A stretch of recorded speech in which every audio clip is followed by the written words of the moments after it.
even a slight risk of a thunderstorm. We're not overly concerned about that, although thunderstorms could be an issue as we get towards your Tuesday afternoon and Wednesday. After that, though, we will see a nice cool down back to the average, maybe slightly below that and drier for the upcoming weekend.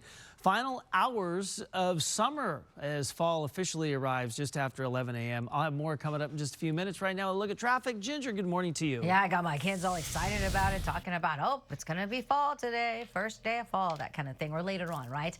We have a few things going on, though, for your ride. And then traditionally, fall tends to have a little bit more traffic because just about everybody back to work and school, right? And in this case, it's this crash that continues to make it a busy ride for some people who are trying to get through Hollywood.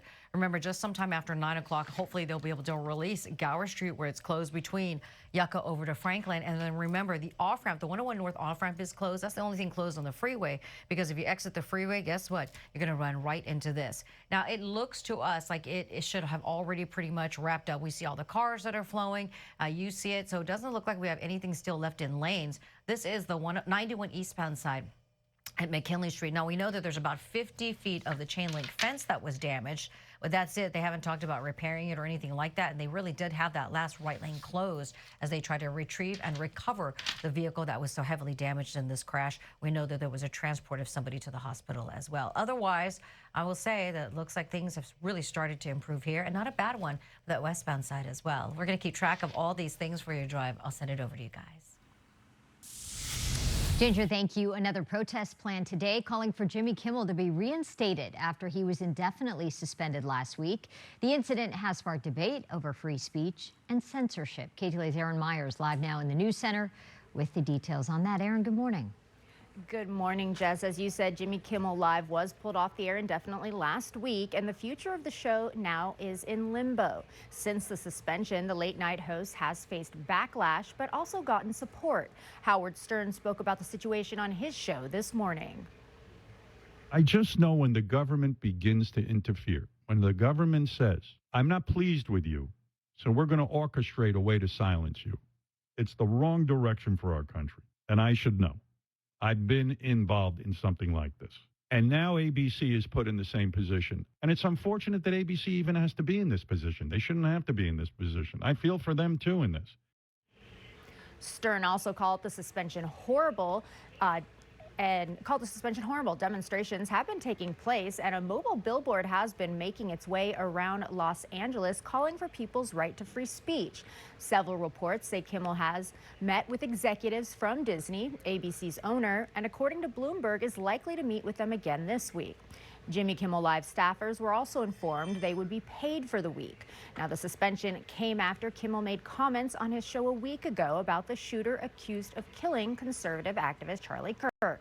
Shortly after, the FCC suggested ABC should suspend Kimmel or possibly have their broadcast license revoked. President Trump has supported the show's suspension.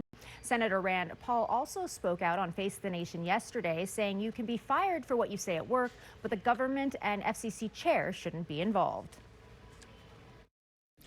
Absolutely inappropriate. Brendan Carr's got no business weighing in on this.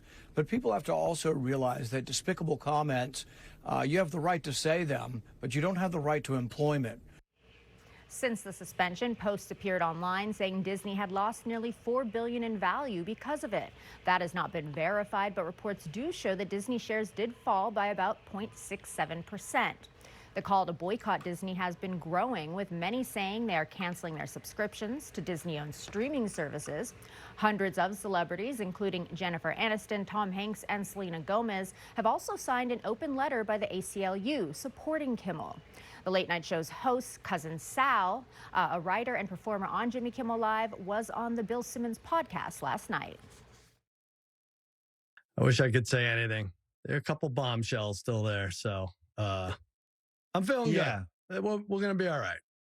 Everything's going to be just fine. I think we'll be fine. You know, I'm not betting against our cousin. Yeah. He'll be fine. Whatever he wants to do. And another protest is scheduled for 11 this morning at the Dolby Theater across from the Jimmy Kimmel Live Theater. We're told several Congress members are set to be there, along with union members. In the News Center, I'm Aaron Myers. I'll send it back to you in the studio. All right, Aaron, thank you for that. Vandals in Long Beach targeting the LGBTQ+ community.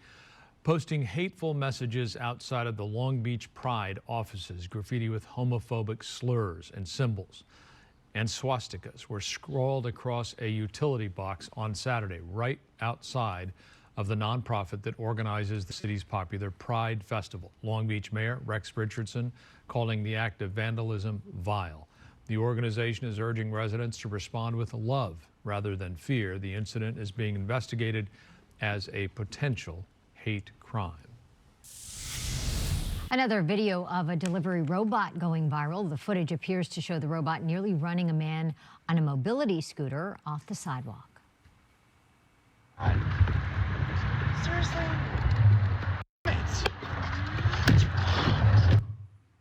The man, named Mark Cheney, has cerebral palsy and uses a mobility scooter to get around.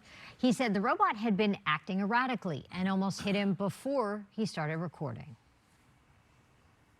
It's an issue for people with limited mobility or mobility devices. There also have been a lot of people that have just shared their stories about having a walker and these things ripping a walker out from under them or almost hitting their dog.